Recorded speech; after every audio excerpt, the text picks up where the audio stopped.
Hello नमस्कार दोस्तों, Shivam education ज्ञान पे आपका स्वागत है।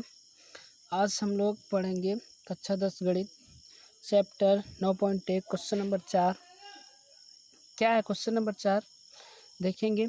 1 2 3 क्वेश्चन नंबर 4 हम लोग आज करेंगे और क्वेश्चन नंबर 1 2 3 हम लोग कर चुके हैं इसके पहले।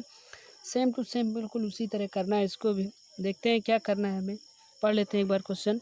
क्वेश्चन कह रहा है कि भूमि के एक बिंदु से जो मीनार के पाद बिंदु से 30 मीटर की दूरी पर है, मीनार के शिखर का उन्नयन कोण 30 मीटर है। उन्नयन का मतलब होता है ऊंचे नयन करके देखना।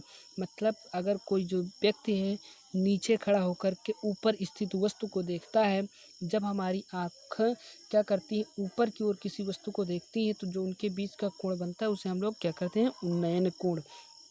क्या बोलेंगे उसे, उन्नयन कोण कहते हैं।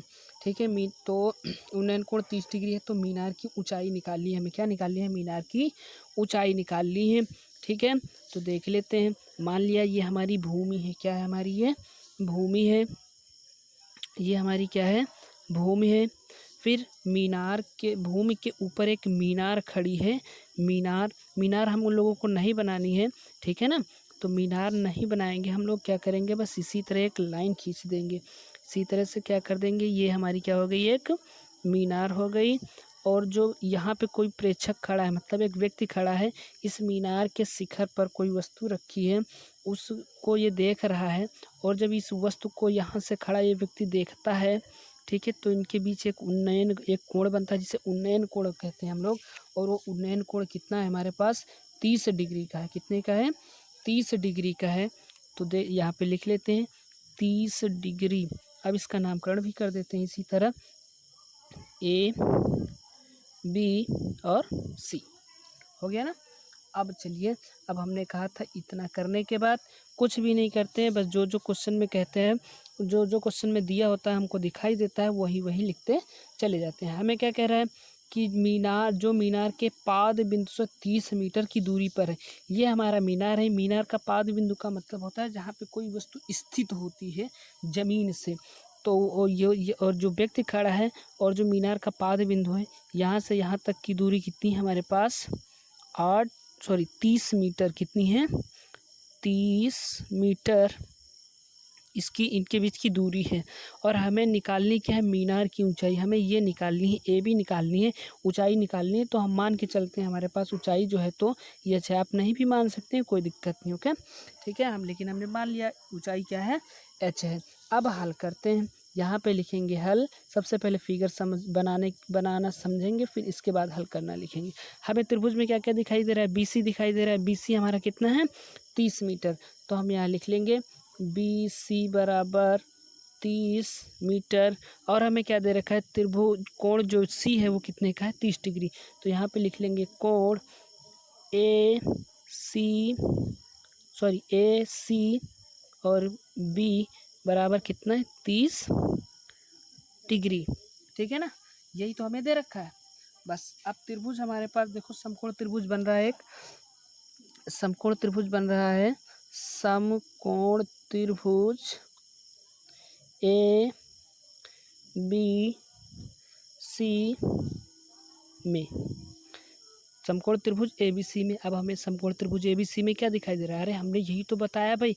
क्या बताया कि सवाल इस तरह के जब भी हल करते हैं तो बस एक दो ही चीज़ें, एक दो पॉइंट होते हैं जो याद रखने होते हैं अपने को। क्या कि सवाल को इस तरह से पढ़ो कि समझ में आए। क्या हम जब सवाल पढ़े तो हमारी समझ में आया कि हमें ये दे रखा है, बीसी हमको क्या है, बीसी हमें दे रखा है और हमसे ए बी पूछ रहा है। तो हमने भी तो यही बताया था, इसके पहले जो हमने क्वेश्चन हल किए थे उसमें बताया था कि हमेशा क्या करो, जो हमसे पूछे, ठीक है ना, और जो हमें दिया हो उसी क्या कर देते हैं, आपस में भाग कर देते हैं, उसी को आपस में बटे में रख देते हैं, बस हो जाता है हमारा सवाल। ठीक है ना, इसके बाद उसका रेशियो देख लेते हैं कि उसको रेशियो किसका है। ठीक, तो चलिए देख लेते हैं। त्रिभुज एबीसी में हमें क्या दे रखा है, बीसी दे रखा है। हमें क्या दे रखा है, बीसी दे रखा है। तो बी सी लिख लेंगे यहाँ पे। फिर हमसे पूछ क्या रहा है, हमसे ए बी पूछ रहा है। क्या पूछ रहा है, ए बी पूछ रहा है। तो यहाँ पे ए बी अब देख लो ये रेशियो किसका है। तो रेशियो किसका है, ये तो हमारा आधार हो गया और ये हमारा क्या हो गया, लंब हो गया। आधार बट्टे लंब किसका रेशियो होता है, ये किसका रेशियो होता है, ये रेशियो है हमारा आधार बटे लंब। किसका रेशियो होता है, आधार बटे लंब, ये होता है हमारा कॉट का। किसका होता है, कॉट का। आधार बटे लंब किसका फॉर रेशियो होता है, कॉट का। तो यहाँ पे कॉट लिख देंगे, यहाँ पे क्या लिख देंगे, कॉट लिख देंगे, सॉरी कॉट, कॉट लिख देंगे यहाँ पर। थीटा का मान कितना है हमारे पास, 30, तो यहाँ पे लिख देंगे कॉट 30। क्या लिख देंगे, कॉट 30। अब बी सी हमारे पास क्या रखा है, बी सी, बी सी का मान हमारे पास कितना है, 30। ए बी, अगर ए बी का मान हमारे पास कितना है, एच। आप नहीं भी मान सकते हैं, कोई दिक्कत नहीं, हमने पहले भी बताया था, ठीक है ना। तो ए बी का मान हमारे पास कितना है, एच। और कॉट, कॉट 30 का मान, कॉट 30 होता है √3 होता है, ठीक है ना। हमें एच का मान निकालना है, तो क्या करेंगे, कैंची गुणा कर देंगे, या तो ऐसे समझ लो, एच को उठा के यहाँ रख दो और √3 को उठा के यहाँ रख देंगे हम लोग, ठीक है ना।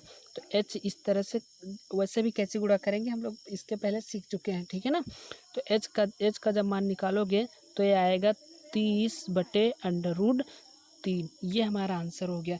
लेकिन हमने ये भी कहा था कि जब इस एक्सरसाइज को हल करेंगे तो हर में कभी भी रूट में आंसर नहीं आना चाहिए। अगर रूट में आ जाए तो क्या करो, जो भी नीचे हो, जो भी हर में हो, उसी संख्या को क्या करो, एक बार ऊपर उसी संख्या से गुणा और उसी संख्या से एक बार नीचे गुणा कर देते हैं हम लोग, ठीक है ना। कभी भी आंसर रूट में नीचे नहीं आएगा इसमें, ठीक है, ऊपर आएगा, कोई दिक्कत नहीं। तो हमने जब ये भी बताया था कि जब रूट और रूट गुणे में हो तो रूट हट जाता है और उसी संख्या को क्या करते हैं, एक बार लिख लेते हैं। ऊपर कितना, 30/√3 और बराबर में एच, बराबर में एच, एच बराबर 3 एकम 3, 3 दहाम 30, ये कितना आ गया हमारा, 10√3 मीटर। यही हमारा क्या हो गया, आंसर। क्वेश्चन खत्म, ठीक है ना दोस्तों। तो समझ में आएगा आई होप। और अगर समझ में आया हो, वीडियो अच्छा लगा हो तो लाइक कीजिए, चैनल को सब्सक्राइब कीजिए। धन्यवाद।